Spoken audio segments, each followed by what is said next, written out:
হবে, চার্জশিট হবে, তারপরে সেটা বিচার হবে, তারপরে আপনি তাকে অভিযুক্ত হিসাবে দাবি করবেন।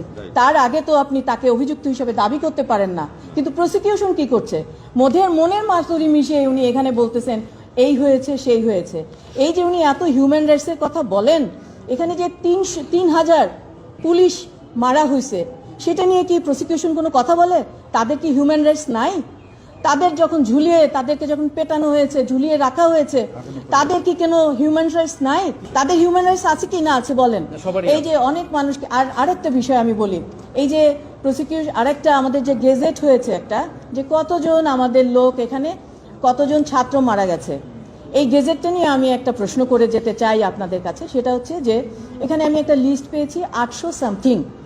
এখন হ্যাঁ, এখন এই লিস্ট 876 বা কিছু, যারা মৃত, যারা ফিরে আসছে, তাদের সাথে ইনক্লুড কিনা আমি জানি না। এটা নিয়ে একটু তদন্ত হওয়া উচিত। আর সেকেন্ডলি আরেকটা বিষয় হচ্ছে যে আমি এই যে রিপোর্টটা দেখেছি, সেখানে গেজেটে যেমন মারা গেছেন যিনি, ওনার বয়স কত বলা নাই, উনি ছাত্র কি, ওনার প্রফেশন কি বলা নাই, উনি কোন কারণে মারা গেছেন বলা নাই, ওনাকে কোন হসপিটালে উনি মারা গেছেন বলা নাই। সুতরাং এটা নিয়েও কিন্তু একটা বিতর্ক আমার মনে হয় ভবিষ্যতে আসবে। এটাও সঠিকভাবে হওয়া উচিত। দেখেন, যে কোনো মৃত্যুই কিন্তু অত্যন্ত দুঃখজনক, সঠিকভাবে সব কিছু হওয়া উচিত। আমাদের যে প্রোক্লেমেশন অফ ইন্ডিপেন্ডেন্সের যে ডিক্লারেশন 150 আর্টিকেল 150-এ, সেখানেও বলা আছে এই বিষয়গুলো, যে কিভাবে আমরা এই ডিক্লারেশনটা আসবে, এবং এখানে এটা পরিষ্কারভাবে এই বিষয়গুলো আমাদের কনস্টিটিউশনে বলা আছে। সুতরাং এটা নিয়ে আর কোনো প্রশ্ন আসা উচিত না যে এই যে ইন্টারন্যাশনাল ক্রাইমস ট্রাইব্যুনালে এই মামলাগুলো চলতে পারে, কারণ এটা হচ্ছে একটা পলিটিক্যাল বিষয় ছিল। এটা কোনো যুদ্ধ ছিল না, স্বাধীনতার যুদ্ধ ছিল না। এটা হচ্ছে একটা নিরেট একটা পলিটিক্যাল।